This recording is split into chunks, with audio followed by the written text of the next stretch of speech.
দাম্পত্য জীবন টিকিয়ে রাখতে হিমশিম খাচ্ছেন মানুষ, তেমনি পশু পাখিদের মধ্যেও এর প্রভাব বেড়েছে। যতদিন যাচ্ছে বিবাহ বিচ্ছেদ বাড়ছে গোটা পৃথিবীতে। পেঙ্গুইনদের মধ্যেও ডিভোর্স বাড়ছে বলে এবার এমন একটি রিপোর্ট সামনে এলো।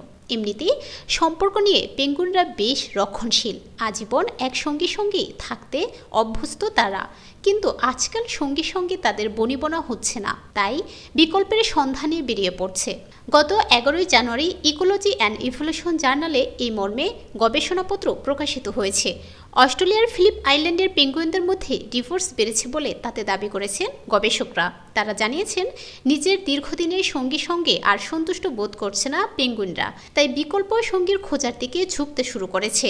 গত 10 বছর ধরে নজরদারি চালিয়ে বিশেষ করে সঙ্গমের ঋতুতে পেঙ্গুইনদের মধ্যে এই প্রবণতা লক্ষ্য করেছেন গবেষকরা। জানিয়েছেন, ওই সময় সঙ্গমের ঋতুতে দীর্ঘদিনের সঙ্গীর পরিবর্তে অন্য সঙ্গী খুঁজছে পেঙ্গুইনরা। কখনো কখনো আবার সঙ্গী অদল বদলও করছে তারা।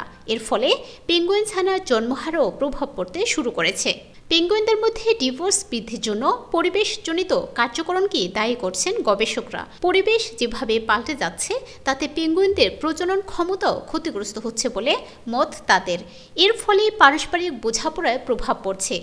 দীর্ঘদিনের সঙ্গীর থেকে আলাদা হয়ে যাচ্ছে পেঙ্গুইনরা। শুধু তাই নয়, খাদ্য সংকটের সঙ্গেও যুক্ত হচ্ছে পেঙ্গুইনদের। পরিবর্তনশীল পরিবেশের সঙ্গে খাপ খাওয়াতে সমস্যা হচ্ছে তাদের। সে নিয়ে সঙ্গীর সঙ্গেও খিটিমিটি লাগছে, ফলে টান কমছে পরস্পরের প্রতি। পেঙ্গুইনরা সাধারণত দীর্ঘমেয়াদী সম্পর্কে বিশ্বাসী।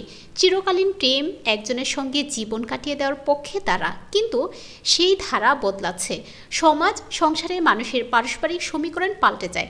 পশু বা পাখিদের মধ্যে এতদিন সেই ধারা চোখে পড়েনি সেভাবে। গবেষকদের মতে প্রাণী জগতের ভারসাম্য রক্ষায় পরিবেশের উপর গুরুত্ব দেওয়ার সময় এসেছে। এখনই সে ব্যাপারে সক্রিয় হতে হবে সকলকে।